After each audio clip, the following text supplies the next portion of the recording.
When I first heard about Pembroke House, I was aware of the RNBT charity, but I wasn't aware that they had a in-house living. Last year, Chief Hoare organised a visit up there. We went up with a small team.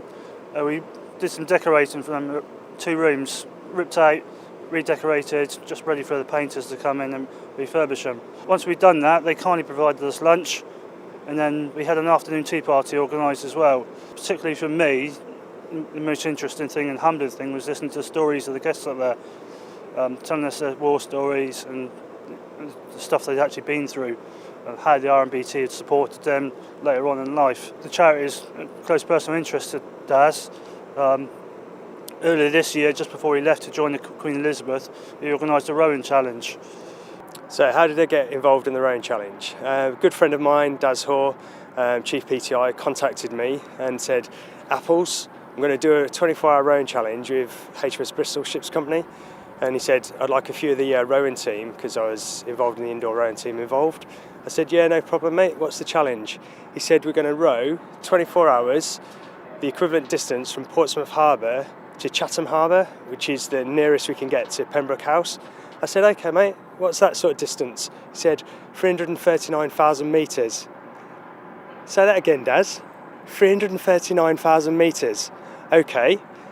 Chief Petty Officer Hoare came to see me and he said he wanted to run this charity event.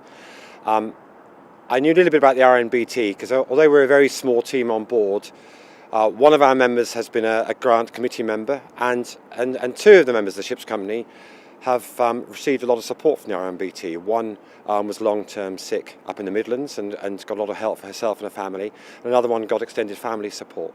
So when he came to me with the idea, I was very supportive. So in the rowing world, what we do is we work in splits. So I did a quick calculation. I said, Daz, you do realise that's just over a 2-minute 7 split 500 metres? And he went, yes, mate, we can do it. I said, okay, let's do it. So June the 28th, I asked if I could do the first slot.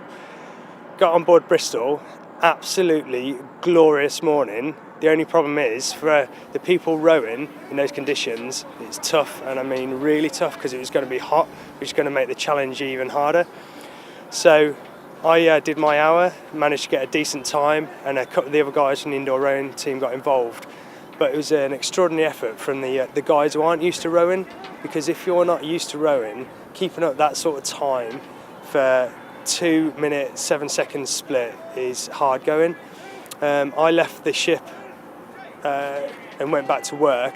Next morning I had a fantastic message from Daz to say that they'd achieved the challenge with 57 minutes to spare. Superb achievement by everyone involved. Thank you. Wonderful.